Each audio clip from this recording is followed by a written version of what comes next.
Okay? And a lot of other places are going to be destroyed as well when these things go off. But specifically, God has a special hatred for what they did to the American Indians, for what they did to the Mexicans, to the Negroes here in America. Okay? He's mad about them. See, because one day is 1,000 years to God, and 1,000 years is one day. Okay? And these people are the apple of the Most High's eye. Okay? His special treasure on the earth. Okay? So these missiles are going to come and destroy America. Okay? That's going to happen. So when somebody says that they're saved, well, in order to be saved, there has to be some destruction. And the destruction hasn't come yet. These missiles haven't been launched yet. So nobody's saved. You got that? And we are not saved.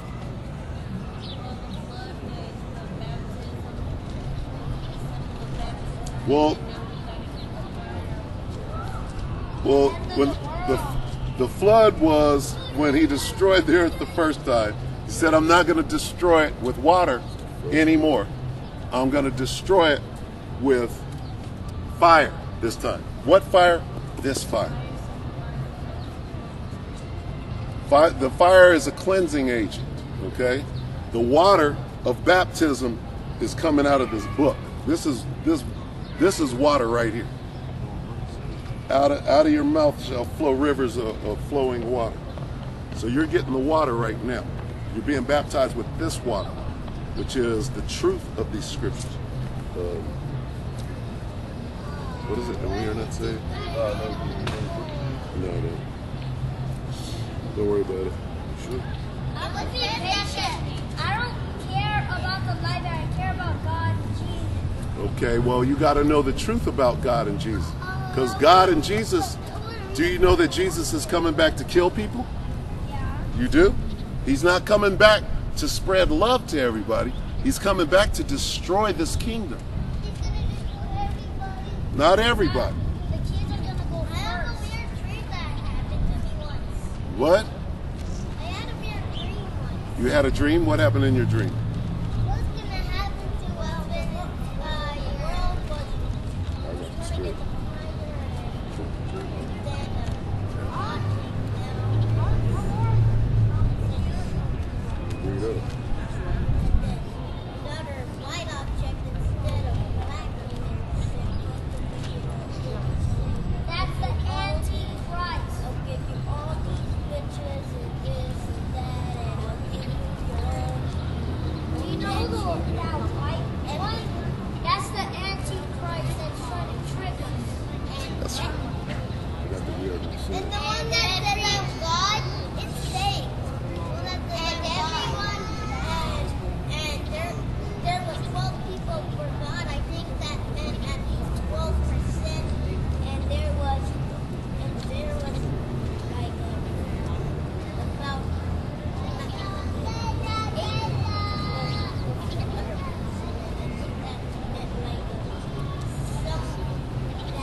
Okay, well, what I'm going to... When the fire finally got close and a big white sheet covered around all the 12 people and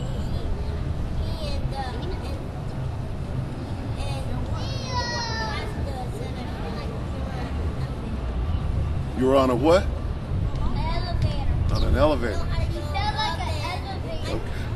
Like an elevator was going heaven. But when the sheets were gone, there was a bright light in the sky and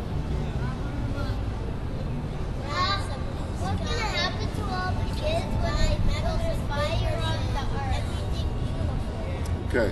All right. I'm going to talk to your mom when we're done here, and I'm going to give her some instruction on how we can make this thing good. Okay.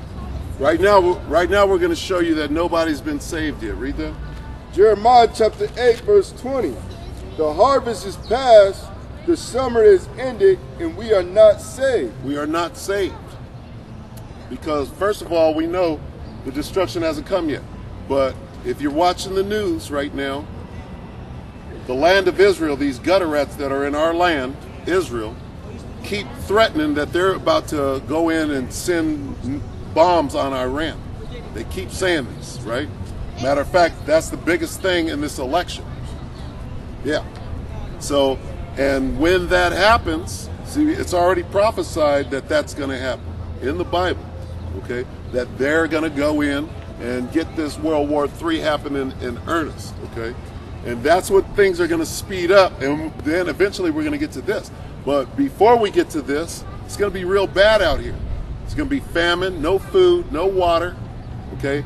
Martial law, a police with a machine gun on every corner. You can't leave your house, curfews, all of that. It's going to be real bad out here, okay? Can't even go out to get food. Which is right, exactly. Which is why you need a man of the Lord in your life, okay?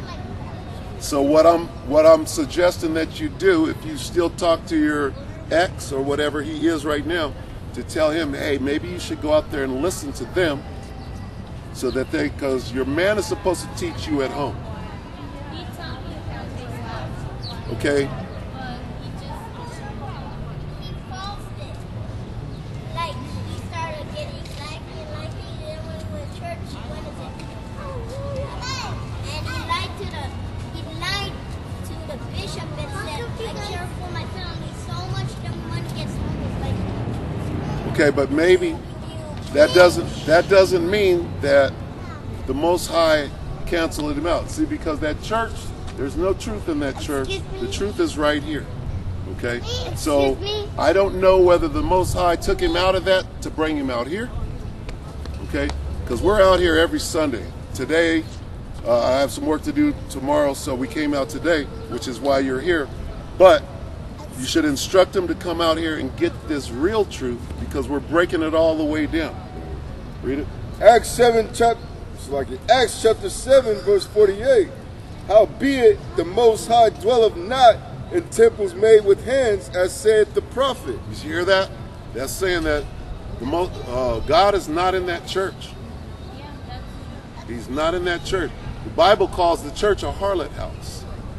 Okay? Because there's all sorts of wickedness going on. People sleeping with the pastor and taking money. It's more about money than it is anything else. We're not you see a collection plate up here? We're not asking for no money. This truth is not to be sold. Read. 1 Corinthians chapter 7, verse 14. For the unbelieving husband is sanctified by the wife, and the unbelieving wife is sanctified by the husband. Else were your children unclean, but now are they holy. But if the unbelieving depart, let him depart. A brother or a sister is not under bondage in such cases, but the Most High have called us to peace. Break that down, please. Huh? Break that down. Oh, so basically, if you're a woman and you believe in this, in the true knowledge of the Bible, you're sanctified. Your house is sanctified through your belief. But if you're not a believing woman, but your husband believes, then your house is sanctified by your husband. So by her being here, she could get into this truth and be saved? Yeah. Did you hear that? So it's not completely dependent upon your man or your husband. If you could come into this thing, right, you can be saved.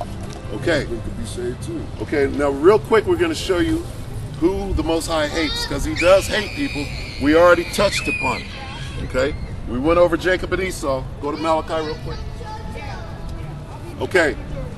Jacob is the father of these people. Okay? Esau is the father of the so-called white men. All right? Okay, read that. Malachi chapter 1, verse 1. The burden of the word of the Lord to Israel by Malachi. Okay, God's going to speak here. Go ahead. I have loved you, saith the Lord. God says he loves these people. That's who he loved. Oh, God is love. Yes, God is love. God is love for these people right here. Read. Yet ye say, wherein hast thou loved us? Was not Esau's Jacob's brother, saith the Lord? God said, was not Esau Jacob's brother, saith the Lord? Read. Yet I loved Jacob. God said he loves these people. Jacob represents the 12 tribes of Israel. God says, yet I love Jacob. Read. And I hated Esau. God said what? And I hated Esau. God said I love everybody. And I hated Esau. God says it doesn't matter. Anybody could come to me. And I hated Esau. Even Esau could come to me and I'll forgive him. And I hated Esau. God hates white people. So-called. So-called white people. He hates Edomite. Jacob's name was changed to Israel. Esau's name was changed to Edom. And their nationality is Edomite. We're Israelites, they're Edomites. These two guys are brothers. So God is the God of Abraham, Isaac, and who? Jacob. Not Abraham, Isaac, and Esau. Esau came out first. He's supposed to get the blessings and the birthright and all of that. But he sold his birthright. So we got it. And that's why this cracker is mad as hell at us right now when it says, and the children struggled together within her. They were struggling together, fighting in their mother's womb. That's why white people don't like dark people. They don't like Mexicans. They don't like black people. And we don't like them neither. Why? Because that's the way God made it. He has his own purpose. Isaiah chapter 40 verse 15. Behold, the nations are as a drop of a bucket. This means all other people, all the other people, other than the nation of Israel, God doesn't give a damn about. Read. And are counted as the small dust of the balance. If you got a scale and there's nothing but dust on there, it doesn't mean anything. Read. Behold, he taketh up the isles as a very little thing. So God doesn't care about the other nations. We're reading out of the Bible. Give me a second, please. Now we all come from Adam, right? All people come from Adam, right? Let's listen to how God feels about all other people. 2nd Ezra chapter 6 verse 54. And after these Adam also, whom thou madest Lord of all thy creatures, of him come we all. We all come out of Adam. Read. And the people also whom thou hast chosen. And he chose these people. Read. All this have I spoken before thee, O Lord, because thou madest the world for our sake. God made the world for these people's sake. Read. As for the other people which also come of Adam. As for everybody else except for these people. Read. Thou hast said that they are nothing. God said they're nothing. Read. But be like unto spittle. That's what God thinks of other people. He loves these people. We read that. He hates Esau, but the other people, the Japanese, Chinese, the Arabs, he doesn't hate them. He likens them unto spit. Read that again. But be like unto. Read up a little. As for the other people which also come of Adam. Because we all come of Adam, but the other people other than them that also come from Adam, read. Thou hast said that they are nothing. They're nothing. Read. But be like unto spittle. And he likens them unto spit. To make it clear.